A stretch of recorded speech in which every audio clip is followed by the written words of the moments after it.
As responders, we often train active shooter events where there is loud screaming, chaos, people running around. It's just everybody losing their mind when we come through the door. But what happens when you come through the door and you're met with silence? Deafening silence. That's today's episode. Stick around.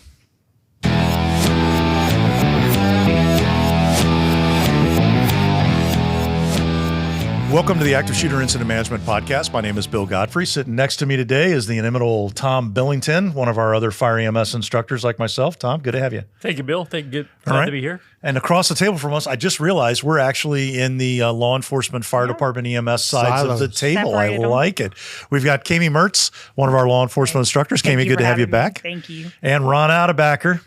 I miss having you in, man. It's good to see you again. It's good to be here. All right. So today's topic is, and we've talked about this before, the notion that sometimes our training is not creative enough, that sometimes we're creating training scars without realizing it because we're not varying the type of scenarios that we're going into.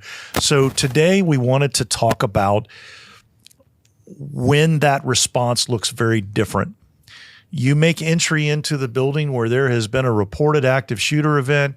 You can smell the gunpowder. You may even be able to still see the smoke in the air, and it's silent. There is nothing happen.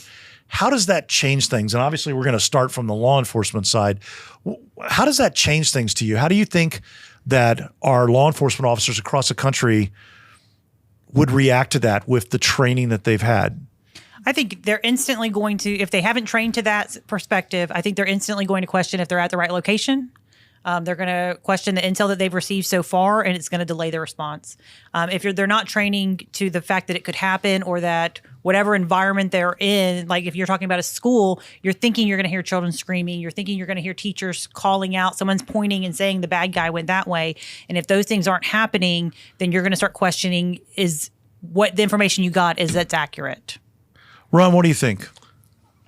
I think, again, part of it is, it all goes back to training, but do you train for your objective or do you train for what noise you hear? And I go back to a situation where I'm going to our objective and I'm moving, I'm counting on the information being accurate.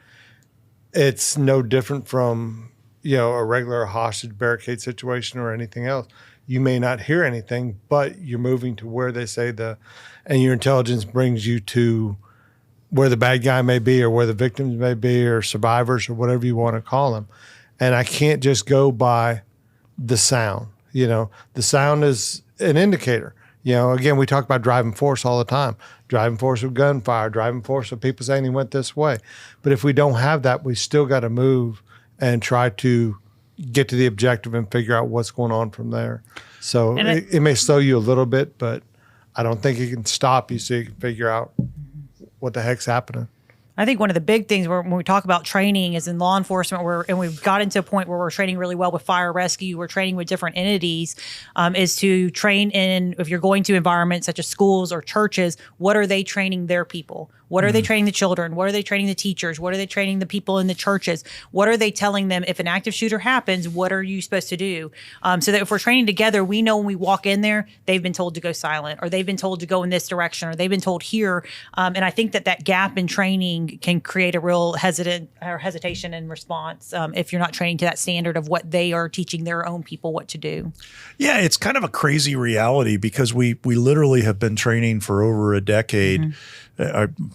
Even longer than that, the idea of run, hide, fight. Well, if you're hiding, by the very nature of hiding, right, you're typically hiding in silence or in quiet. And in the case of school kids, we're teaching them locks, lights, out of sight. And the out of sight is you're hiding, right, and you're being quiet. So that changes things. Now, Ron, you mentioned something I think that I want to go down this road a little bit, and that is the idea of intelligence. Because normally we are training law enforcement for that driving force, the sound of gunfire, what you're hearing, the intel. But if you come into a hallway, whether it's a school or a business campus or whatever the case may be, you come into a hallway where you've had a reported active shooter event and there's nobody there, there's nobody meeting you, there's nobody saying it, but you can You smell it. You smell the gunpowder. You can see a haze in the air. You might even be able to see some bullet holes in the walls and things like that. How critical does the intelligence and the information that dispatch may have that you may or may not know, how important is that, and how do we begin to synthesize that so that we can make sure that we continue to act in an appropriate way? It's absolutely critical. We don't profess clearing until we've taken care of the, stop the killing, stop the dying, then we clear. In certain situations, if we've got the smell of gunpowder and we got nothing else, then we may have to clear as we step, because we don't want to just walk past a room and have no idea if there's injured people, if there's bad guys in there. So we may have to adapt and overcome just because the situation's different. We don't want to create a training scar, say, we always clear first. No, that's not the case. But in certain situations, we have to adapt to the situation, and we may have to clear before, as we're moving through the hallway and we've got 20 rooms on each side. Are we just going to bypass those 20 rooms? We got indication something's happened. We just don't know where it's at. We've got no driving force. Are we going to start looking and seeing, have they done the run, hide, fight? What has occurred? What can we send someone to the office, start getting on the video cameras? What can we do to gather active intelligence that tells us, yes, this did happen. This was the last place they were seen. That gives us a starting off point instead of having to start from the front door and try and clear as we move on. So, Kami, I know we have talked for a long time about how dispatch gets all kinds of information, some of which gets relayed over the radio and some of which doesn't. How important in that scenario is it for you to get out of dispatchers every little piece and to organize? How important is it, and how hard is it to do in the unfolding minutes of a active shooter response? I think in a situation like this, I think it's us not listening to our dispatchers. I think likely your dispatchers are telling you this information and you're not trusting in the intel you're receiving, because you're allowing that deception to happen in your mind where you're like, well, I'm not hearing it. The dispatcher's telling me they are getting this information. And so you have to trust in the intel that they're giving you, that this is the information you know to be true. This is what we're getting in. This is what intel our dispatchers are. And for dispatch side of it is to keep on telling them. If they're not listening to you and you're giving them intel and you have multiple callers coming in, is to reinforce that we are receiving information from this room that somebody is in there that's injured. And so maybe don't allow them to disregard it. And so I think sometimes, or we've seen incidents happen where people have disregarded intel and dispatch has said, this is the intel that we're receiving. And they've kind of said, well, we're not seeing that on scene. Check it and verify. Don't just trust the intel that you're not seeing what you normally would see in a situation and just disregard it. Go and check it, verify that incident hasn't occurred.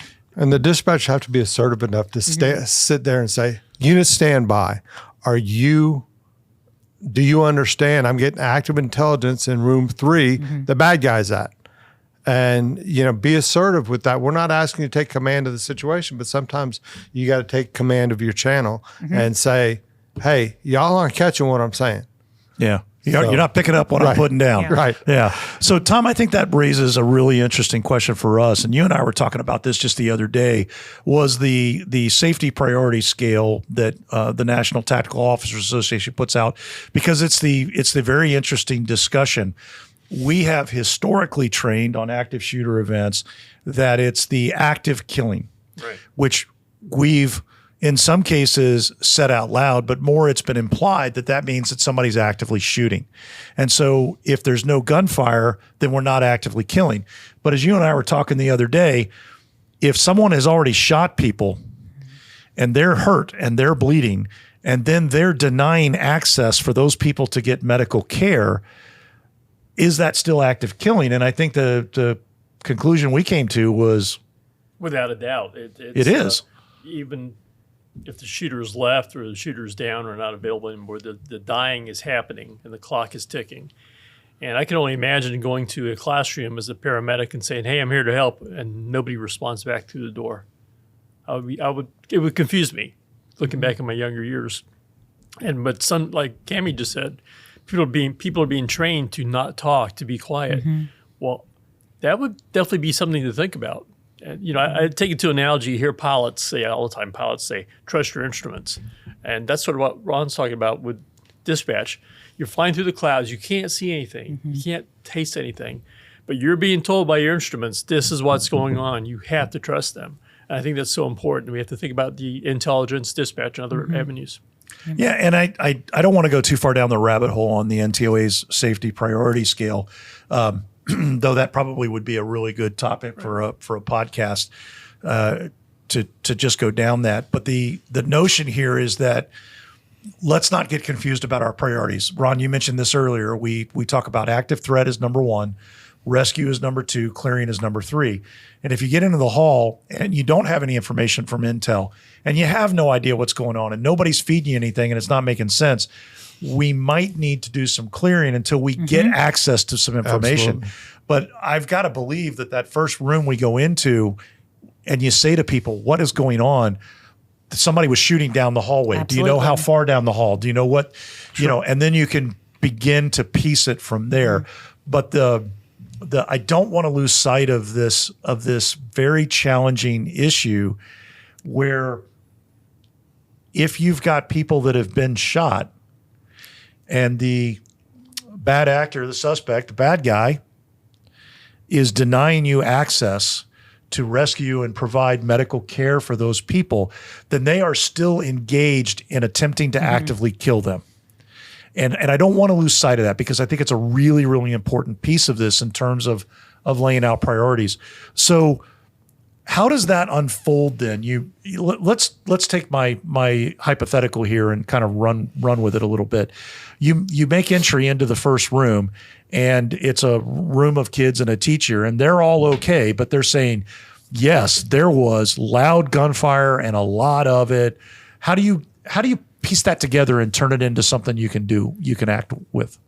Well, I think that's all part of threat management. So when you're going through and you're assessing the threat and they're telling you that there's an active threat there and you're getting to, say, a location and that you believe that somebody is in a area where they're holding people in there, that's part of that threat priority and saying people are dying. So if, even if you're going to attempt something like negotiations, that's not a really negotiation. That's a stay or go kind of situation. But if that person is not engaging you to where the negotiations are very quick, that's a threat assessment of saying, I can't wait on this. I can't wait on this to be successful. I'm going to have to make entry because I have people dying. I have people bleeding. They're actively killing those people by denying me access. And so that goes to that threat assessment of saying that threat is too high to wait on that de-escalation of that. You have to make entry.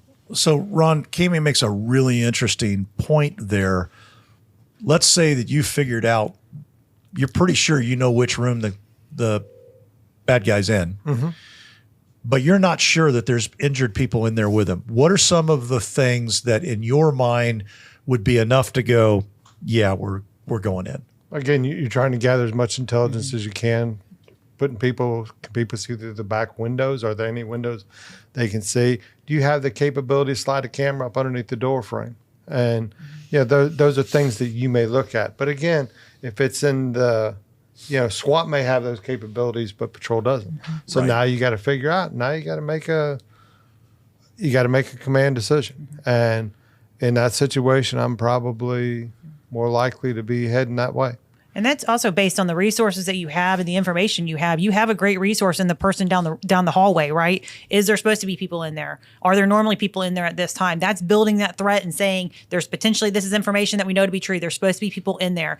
What do they train y'all to do? They train us to be quiet. We're not supposed to say anything. Okay, well then there's a high probability that they're in there, but they're just quiet. And so those are all things that you're making those decisions on very quickly and saying, there's a possibility that somebody's in there, they're injured, especially in situations if you're getting intel back from dispatch, text messages, anything saying somebody's in here.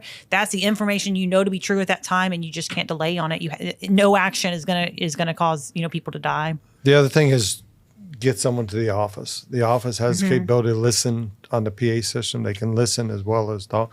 A lot of schools have cameras now. I want to know what the cameras are telling me. Yes. I want someone there to get me the most accurate information I can right now because I'm getting ready to put lives in danger, which we don't, we understand that that's part of what we do, but I want to make sure I make that decision with the best information available. And if I have a camera seeing him go in that room, and I've got, although we're on silence in the room, but I can still hear someone, muttering, shut up, shut up. Then I know that bad guy's probably in there and it's probably time to go. So, we'll have to make that determination from what we got. So Tom, Ron mentioned a minute ago about the command presence and just, buckling down and making a decision. Everything that you guys are describing makes sense to me, but I'm wondering how long before this turns into a polyester dog pile cluster if we don't get some incident management on it. I mean, because we still have presumably a whole bunch of cops coming. We've got fire and EMS coming. Tom, what do you think? Is that a critical function that while this is going on in the hallway, we need to get that incident command presence stood up? This is of the highest priority because now's the time to start getting things organized to make sure we don't have over convergence of resources, getting things set up to where we have a command system, knowing who's in charge, who's going to make the decision, making sure we have staging set up. What about all these police cars and fire trucks and ambulances that are coming to the scene? We need to do something with them. Somebody needs to stop at this point and say, okay, my teams inside are dealing with this. It's time to put a stop and start setting up the incident command system and start controlling and operating correctly. What do the two of you think? Does that become something different than the way that we typically approach this, or does it still fit the same template? It's the circumstances change a little bit. You may not have a known active threat. You may not have known injured to rescue, which leads you to priority 3 of clearing, which presumably at some point is going to disclose the fact that you've got these other things going on. But how critical in your mind is it that those, about the time the 8th or 9th cop has shown up, you're starting to get some structure put together and get them organized into teams? I think the situation didn't change anything. You got to get that structure. We're not saying go against the structure at all. We're saying you've got people in here and what's presented to them needs to be conveyed outside to whoever's assuming command and whoever's got those command responsibilities. But it doesn't negate the fact that you've got your command structure set up outside. You got triage, tactical, and transport set up, and you're still making these decisions. Someone's got to make these calls, but it just says that when the initial contact team moved down the hall, they weren't getting what they were expecting to be getting. So now we've got to figure out why. And it doesn't change things. It just may mean that it takes us a little longer to move. And like you said, if you got, several contact teams in there, I'm moving those contact teams rather quickly. So I'm not passing up every room. I'm checking each room. If they're locked, stay here. I'm going the next, stay here, stay here.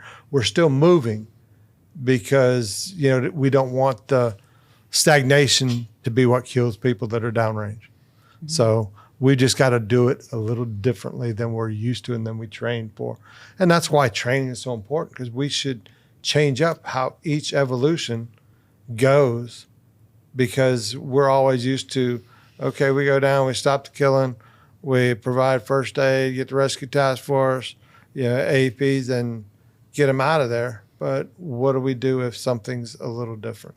Have we ever trained for that?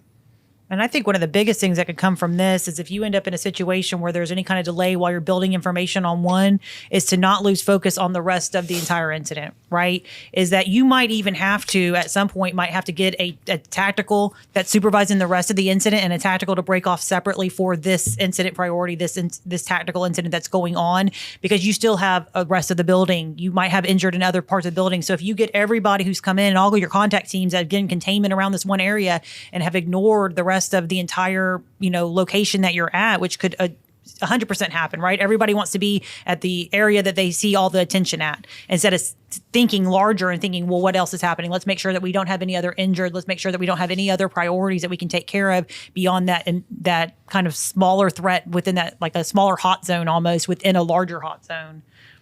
I think it goes back to the simplicity of what we do. You go back to your checklist. I arrive on the scene. What am I hearing, seeing, or feeling? What is my danger zone? If I do those things and I come up and say, I'm not hearing anything, I'm not seeing anything, there's no noise whatsoever. That's going to let whoever's going to be your command component start thinking about what do we have to do to try to take care of this animal that we're dealing with. So Tom, Kami and Ron are both kind of talking about some parallel activities or parallel action. Right. While they were working that, would it make sense to you to get RTFs formed up and on deck to get an ambulance exchange point, potentially set maybe even more than one? What would be going through your mind as the medical guy as when there's all indications that something has actually happened. This is a legit event, but we don't yet know the scope and scale of it. Well, as Ron just mentioned, you mentioned the word the check sheet. And I was thinking when you said that, Ron, that yes, people outside also have their check sheets, staging, command, medical branch, law enforcement branch. And these people should be setting up teams. We know we're going to need RTFs. Staging should be setting those teams up, prepping them, getting them set up. Your law enforcement branch and incident command should be working on, hey, this contact team is busy with this problem here. I need other contact teams to do A, B, and C, and D to do other things. So these things are going on outside in the incident command system. That's the ticket to the whole thing, is the incident command system functioning at all those levels with the check sheet. Right. Speaking of which, one of the components that we recommend standing up pretty early in the process is the intelligence section, getting that staffed and stood up. How important is that, or does that become even more important in this scenario where, okay, something has happened, but it's not unfolding itself clear?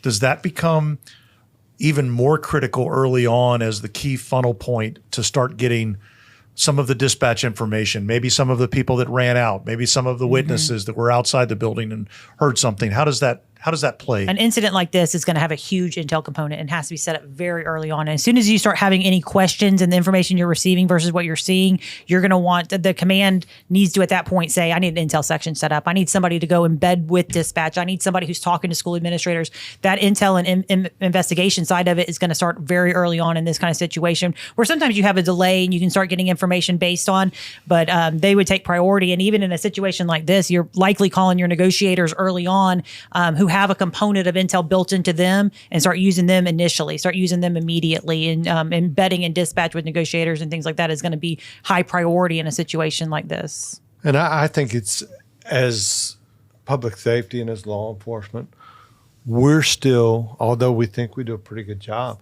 we're still trying to catch up to the intelligence component. You know, our policies need to indicate we have a situation like this.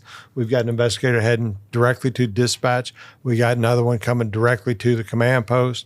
You know, it shouldn't be, you know, once it becomes second nature and we're ready for, like I used to have an incident command or incident management team that responded to everything I respond to. It was, if something went on, and the high-risk incident commander was notified, that team responded. We need to do the same thing with the intelligence component. It needs to be an automatic call, doesn't need anyone's approval. If you're calling me as the high-risk incident commander, then these people are notified and they're responding. They've got their own assignments. They know what to do. Once we get to that, and it's within our policies, it's written in the policies that that's what we're going to do. If you look at policies, we're still kind of shy on that area. And I think that's a place we can improve on. You know, it's funny, Tom. I mean, for the years in the fire service, I couldn't even begin to guess when it really started. But the idea of a second alarm fire, third alarm fire, what we call, you know, another box, which a lot of people don't understand what that means. But it's actually it's a shorthand way of saying to dispatch, I want. You know, if I want a second alarm fire, what was your second alarm assignment? What was your complement on a second alarm? Do you remember? Well, for a structure fire, we knew a second alarm would include a ladder truck, 2 more engines, a incident command type person, battalion chief, and another rescue. Then the third alarm would be double that. So instead of saying send me 5 fire engines and 3 battalion chiefs, I would just say give me a third alarm, and I know what I'm getting ahead of time. And that cuts way back in the time frame. It's a package, right? It's a prepackaged right. Response set of assets. And, you know, I mean, Tom and I are both from the fire and EMS side, but I've kind of wondered if there isn't a place in terms of a hostile event response for law enforcement where maybe there should be some standardized protocol like you're describing, Ron, that says, if this rises to this level, you know, however you define that in your agency as a hostile event, then that automatically gets this level of dispatch, whether that's 8 patrol officers, 2 sergeants, a lieutenant. I don't know what that looks like. I mean, is that kind of what you're thinking about when you talk about the intelligence package? Yeah, because again, we don't have it written in most policies, the intelligence component for a high risk incident, but we say we're doing it, and we know that, they changed the NIM standards years ago, but I think we're still trying to catch up. We still, even when we teach, a lot of groups don't understand the importance that intelligence component brings to the event. And I think as we move forward, we need to look at it more than just intelligence too. You've got your emergency response teams or everyone else. You got SWAT. You've already notified SWAT. Who are you going to notify to help them? Is it going to be another SWAT team? Have you got enough resources within your agency? Have you called other SWAT teams? Have you called, if I need people, although I may have 2,700 deputies, they don't all have the capability to be notified right at one time, where you got specialty teams that can be notified right at one time. Do I want them to respond? Again, these are things that we should have been thinking about years ago that we're still not quite caught up to yet, in my opinion. That's just my opinion. Yeah. Kimmy, what do you think? Your organization, you're still on the job, very much engaged in this in a leadership role in your organization. Are we at an inflection point in law enforcement where maybe starting to look at some of these types of calls or types of responses and developing a predefined package, or is this still not fit the way law enforcement does business? No, I think that it's something that we need to move forward to do, right? That everybody knows their role. So if an incident like this comes out, like you're saying, is that, we have investigation sections, and typically every agency now has their own investigation section, and maybe that's written in a policy that's their job. If a critical incident happens, their job is not to respond to staging and come as contact teams. Their role is different. So their role takes on the intel from early on, where typically what would happen, right? They'd show up just as staging as any other deputy, and we're going to send them in and do that. And we can still use them for that purpose. If they show up as an intel, they still have all their gear. We can quickly say we actually need more responders inside. And so they'd be coming to the same location, but their role would be different. And they know going into it what their role is. And that's very important in a critical incident. Sometimes you don't have that time to say, I need you to do this. Is that they just know going in, that's my job. Just like SWAT knows when they show up at a scene what their job is. Negotiation knows when they show up at a scene what their job is. So for investigators to have that pre-planned, that this is what your role is. If we reach this level of alarm, that this is your job to come and do.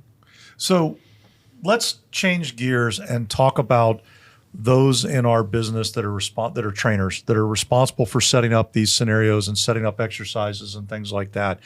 What are some of the gaps that we've got in training, whether it's this idea of going into a silent because it is really murky and unclear what's happened, or anything else? Ron, what are your thoughts on, put yourself back in the day, you got the training hat on, you're having to do some contact team training, maybe bring in some RTFs into the picture. What are some of the scenarios you think that are gaps that trainers should start to put into their content? I think we tend to go the more easy route. We have defined, we're going to have an active shooter,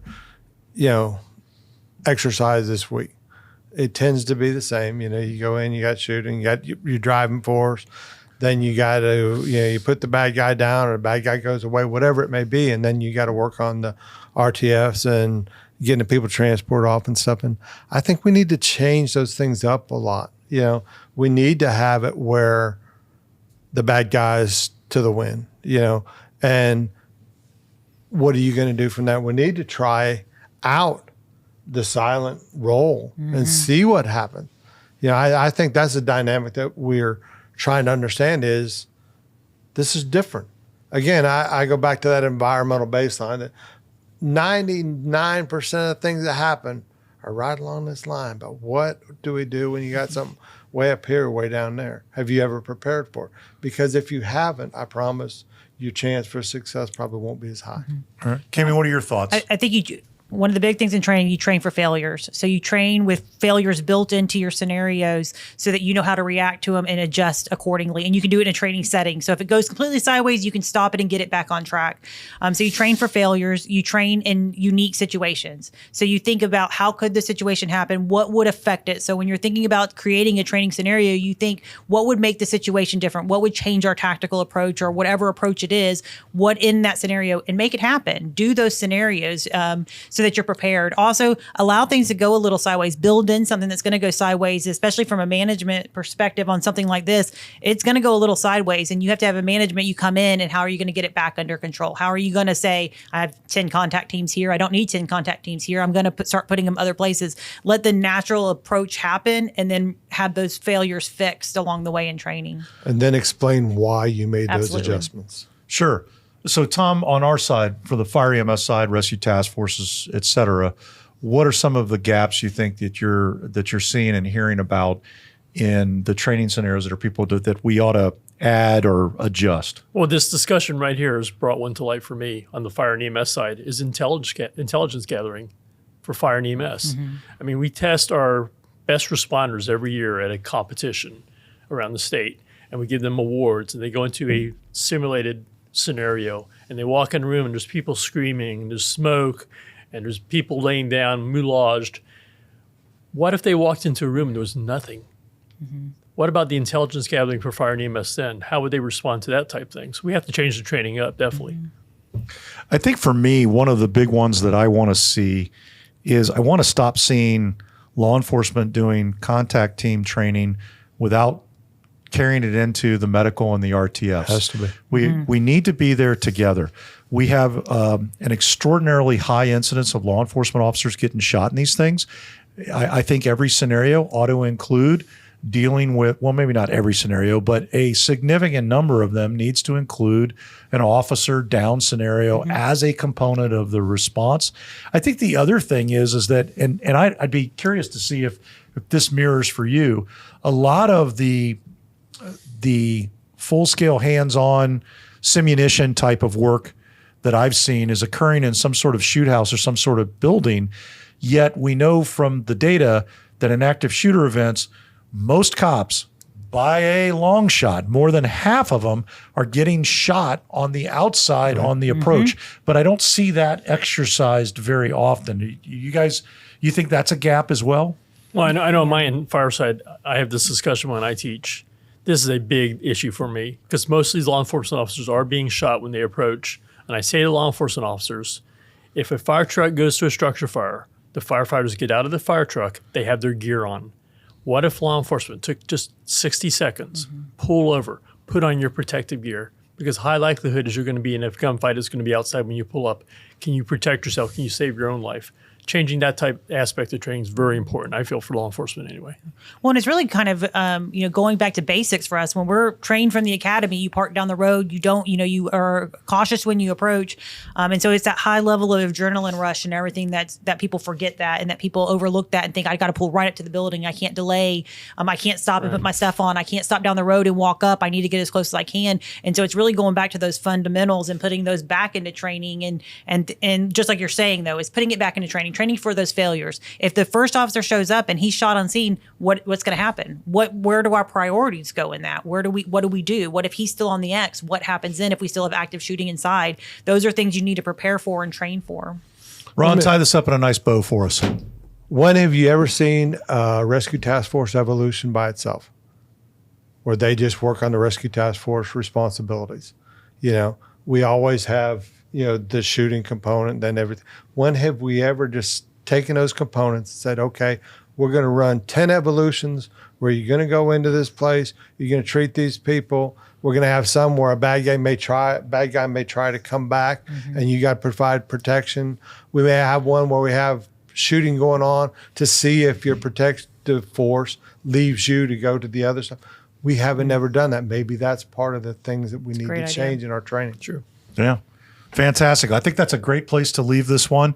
Thank you very much for the engaging and spirited conversations. Good to have you guys back in the house.